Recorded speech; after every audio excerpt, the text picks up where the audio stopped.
Hi, everyone. My name's Beth Whitson, and I'm in the United States. I unfortunately couldn't be with you today, and I hope everyone is safe. My ancestors were from Poland, and they came to America between 1875 and 1950. Most of them arrived between 1890 and 1910. Almost all of them were from the Russian partition. But to be able to find that information, I had to find what records there were in the United States. Just like when you search for your ancestors in Poland, I had to start with what I knew, my parents and my grandparents, and go backwards finding all the documents that I could. With that information, there are usually one or two documents that will mention a village of birth, and then we Americans can look back into Poland. When we and the Facebook group Polish Genealogy help people look for records in Poland, we always ask them to find a parish where their ancestor came from and who their parents were to confirm where they need to look. In some ways, you who are searching for American cousins and descendants will be doing the opposite. For those of you looking for that information on some of your ancestors or ancestor siblings or cousins or what happened to them, this information is for you. When looking in the United States, it's best to know if you know a state that they lived in or a spouse's name. The more information that you have, the better. When someone heard your ancestor's name, they would have spelled it how it sounded. So the letter L with a diacritical may be a W in American documents. The letter W may be a V in American documents. There are no diacriticals in English, so names spelled with the letters, the names are spelled with all the letters in the English alphabet, and they are not spelled with any of the letters in the Polish alphabet. Also, the letter L with a diacritical may look like a T to an American, and thus it may be written that way. Americans have a good way of butchering what they don't understand. Also understand that male and female endings don't matter to Americans. If your name was Mariana Niedźwiecka in Poland, it now may be Mary or Mariana Niedźwiecki in the United States. Once the United States required documents for marriages and births after 1930, surnames needed to be the same for the entire family. Yep, that's right. Vital documents were not required in the United States until 1930. Some states would have that information before that, but others did not. The other thing is Americans love their nicknames, and they change what they have trouble saying. Expect Bronisław to be Benny or Bill, Bronisława to be Bernice or Blanche, Stanisław to be Stan or Stanley, and Stanisława to be Stella. Let's have a look at what information you might find on your ancestors or your family members and who left to the USA, and what documents can help you find your ancestors or relatives in the United States.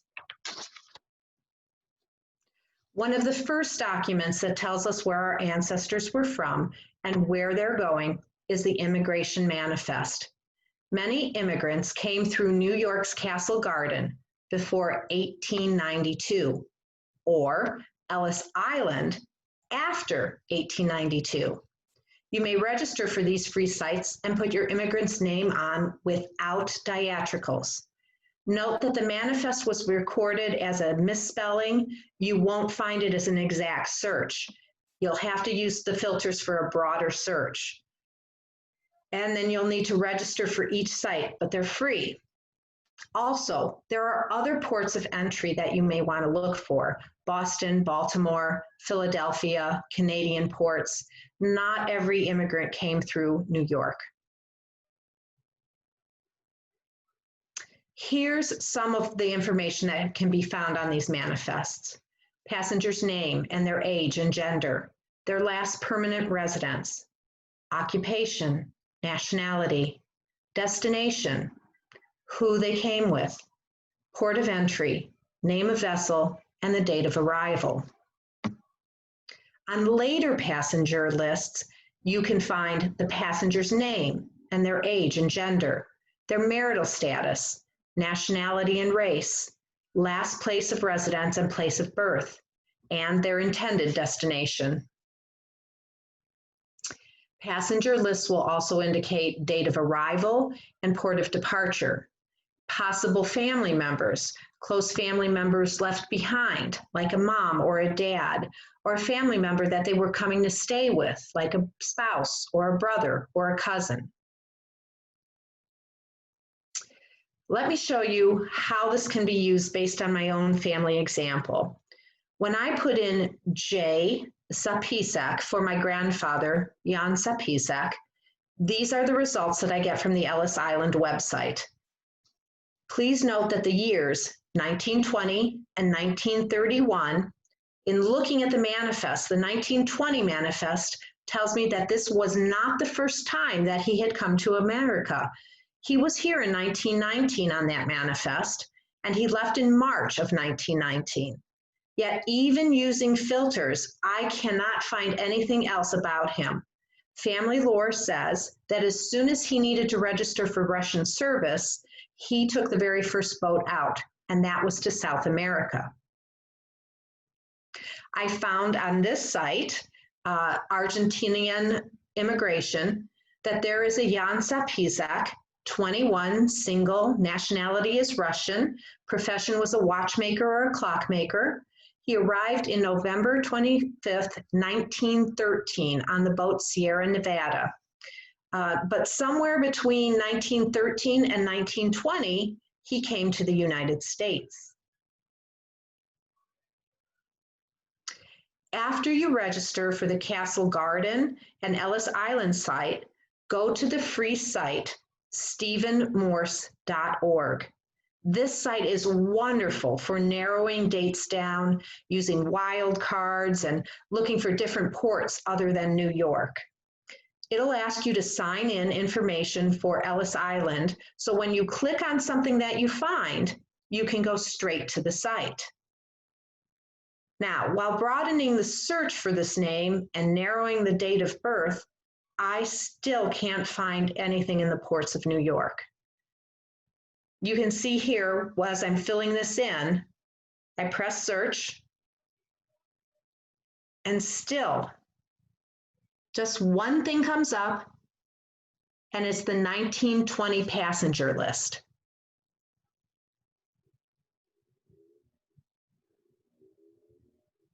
And here again, we can see it's the 1920 passenger list. I can't find anything else, but I go on because I know that I can find other documents. The naturalization records help you find not only where your ancestor and relative was from, but where they may have been living. Here we can see forms after 1906 will give you more information, like the village of birth. It will give birth dates, although they may not always be accurate. It may also list children, and it can list where the couple was married. It will also list witnesses' names who may be friends or neighbors or family members, ship's name and date when they came to the US, and that again may not always be accurate because of memory. And sometimes you can find a picture. FamilySearch.org is one of the best free sites out there. In looking for my grandfather, I just entered his name, Jan, John in English spelling, Zapisak, place of birth, Poland, and the date of birth, 1892, and this is what came up. The first entry looks really interesting, and it shows me that he was living in Ohio. For me, going backwards, I know he lived in Ohio, but for those of you in Poland who are looking for people in the United States. You may not know where your ancestor or relative ended up in the US, and the US is rather large, so it's really important to try and find that state. I click on the camera and the image comes up of a death certificate for 1928. It shows the parents' names and place of birth for them. And the place of birth for John shows Mashovo on the link, and before the death record above what I'm looking at here, the handwriting looks as if it could be Washovo instead. I'd always been told that my grandfather had the most beautiful handwriting, and I can see that he signed his name, and it is indeed beautiful. What I also know is that I had been told that he was born in Wancewo. If you were in Poland looking for records on where Jan Zapisek lived in the United States, this record would help. It would solidify where he was born, especially if you knew where he was born. With the knowledge that he's living in Cuyahoga County, listed on the upper half of the death record in Ohio, I can fill out more of the family search form and see if I can find naturalization papers for him. However, if I wouldn't find any information that my ancestor naturalized, I would look into alien files. These alien files can be found online for free, but you will need to pay if you want to get the documents. Again, you can have them look for the documents, but you will have to pay a fee. But for those ancestors that are pretty elusive, sometimes you can find pages and pages of information. Okay. What comes up next is a death listing at Find a Grave. This is another free site. Sometimes just names and dates come up, but sometimes relatives or descendants put more information on the site, and we are in luck. The posting shows us the names of his 2 wives, their birth and death dates, as well as John's parents' names. My grandmother is Jan's second wife. And for those of you searching in Poland, if you knew his parents' names, you would now be able to confirm that this is the Jan Zapisek that you were looking for. Since we're on the subject of cemetery records, don't forget to check such sites as Billion Graves, Find a Grave, and any local genealogy projects or indexing cemetery record projects. Now, there are so many names and different spellings that I decided to go back to FamilySearch.org and click Collections, because I really didn't want to find I really did want to find naturalization records. This is what comes up, and I see there are some naturalization records, so I click on them. And of course, when I click on those Ohio County naturalization records, none of them are my grandfather. I've noticed that sometimes searching for something broader works. So I delete what I have in the first name column, and I also get rid of the birth year. When I search for just Zapisek and Ohio under the migration and naturalization filter, this is what shows up. Aha, my grandfather is there, but it's just an index. And here it is, just the index. I'm not having any luck with Family Search, and I can go page by page looking for Jan's naturalization papers using the index above and the information from Family Search. In frustration, I go to Ancestry.com. Now, you may still build a tree there for free, and you may search for free, but to see the records, you will need to subscribe. This is what I found there. When I hover over the links, what I saw, I went ahead and tried to see what else I could find. These are the naturalization papers that I found. As you can see, it lists a son born to him. It lists his wife. It lists where he lived. It lists a lot of information that helped me find him in Poland. In searching in Family Search, you may also find marriage records. Remember that each state in Ohio has different laws, and you may find records easily in one state and not so easily in the other states. Here's a civil marriage record of Jan Zapisek and his second wife, my grandmother, Sophie or Zofia. Since vital records are sometimes not available in earlier years, the United States had a national census every 10 years. The censuses in the 1900s gave us a lot of information, including if the person was an alien or naturalized, their spouse, their children, where they were born. There were other earlier censuses, but sometimes not as detailed. The 1890 census is lost to us. A fire took most of it. I've looked for censuses for Jan Zapisek and could not find any. Right now, we can find indexes until 1940.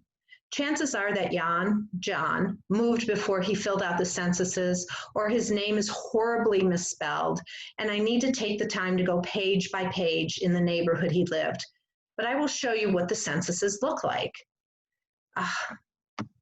Anyway, depending on the year, censuses may tell you if the ancestor applied for naturalization or is an alien. They will tell you many, many things. But the biggest things are they're helpful to help follow the family over time, to determine relationships between families, and show other clues for finding other relatives. The censuses may also help you find housing, family, dwelling number, determine the addresses, where the family was living, the language they spoke, so that helps find the ancestor's origin, what education they had, their literacy, the racial indicators, and skin color. Even if most available censuses are indexed, it may happen that some are still not, or were transcribed with misspellings or other oddities, so that searching is really not an option. When it doesn't match, sometimes you need to start searching page by page or searching using the address that you know.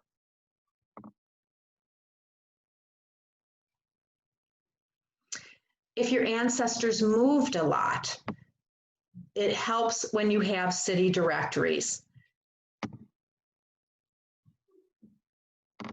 City directories are particularly helpful in large cities where a high percentage of people were renters, new arrivals, or temporary residents. A city directory may be the only source to list an ancestor if he or she was not registered to vote and did not own property. City directories will also help you learn the exact years of your ancestor, that your ancestor inhabited a place, locate where they haven't been indexed, estimate the year of immigration, learn of their occupation and their employer, and help you find other family members. Here we go. Here are some church records, which are very helpful to find. Just as in Poland, church records are a wealth of information. Some parishes are happy to give you the information, and some parishes are not.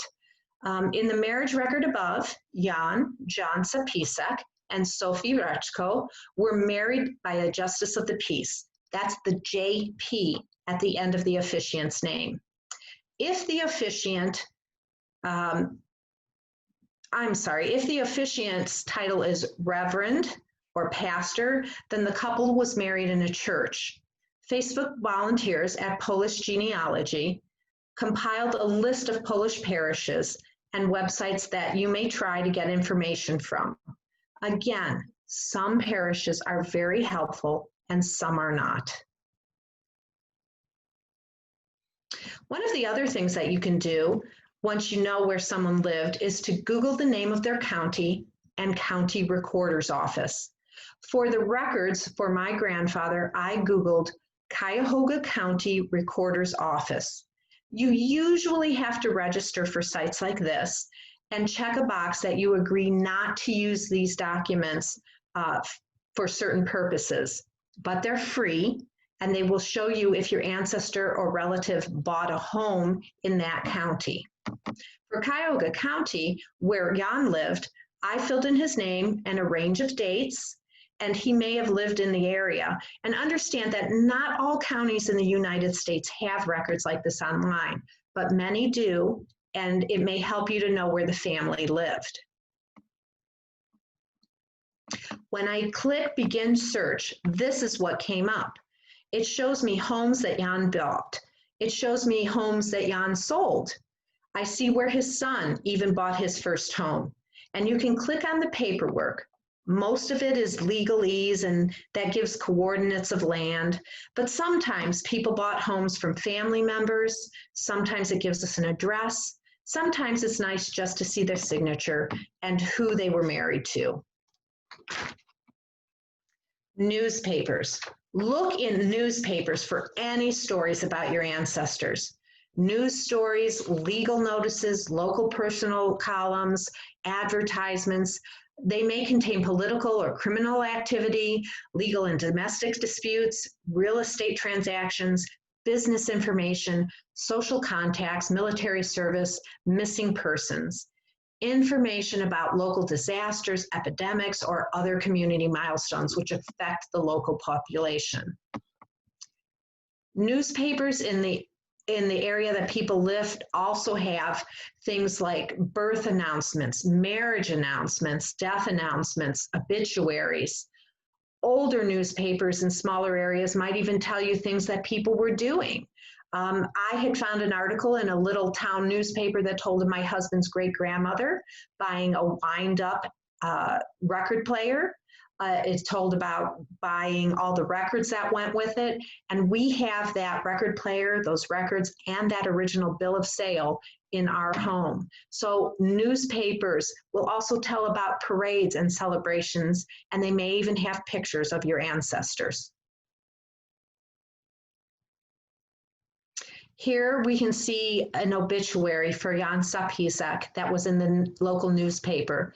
It gives his address, his wife's name, names of children and grandchild. It also lists names of living siblings, and it lists the funeral home and where Jan was buried. Having an obituary is an important way to be able to trace descendants. I know from the records that John was married twice. From his naturalization papers, we know he had a son with his first wife, Matilda. Stanley is in his obituary. Other than naturalization papers, we would use all the same information to find out about Jan's other children, and we could look for obituaries for the children that we see. This happens to be something that I use right now. Helene Karicki was one of Jan Zapizek's daughters from his very first marriage, and we can use this to search for her records. When we press search, this is what comes up. Any different names that she went by, any people that might be related to her. As you scroll down on this page, the other thing that comes up is current and past addresses. So this helps find somebody who might be living. This is not foolproof, but it is a way to look for descendants of your ancestor.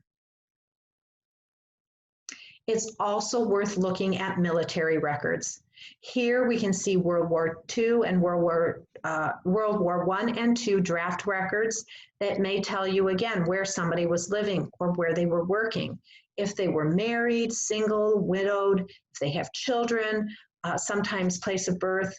It also gives you any physical defects that the person may have had. Look for cemetery records that mention if the ancestor was a veteran. That gives you an idea to go look at military records. You can often get military records online or from NARA, and this is the link. Also look at Find a Grave. Sometimes people will even put pictures on the tombstones, so it's a nice thing to have, especially if you don't have pictures of someone.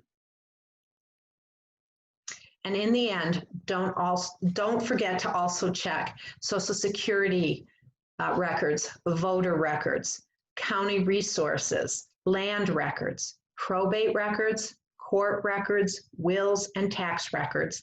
Not everyone will have all of this, but if they do, it's a great place to look for other information. And thank you. Many records are available online and in the United States. If you use Google Chrome for your browser, you can often translate the printed words so you can read them in Polish. I hope that all this has helped, and if you ever need any more help, please feel free to join us at the Facebook page Polish Genealogy. Thanks, everybody. Any questions?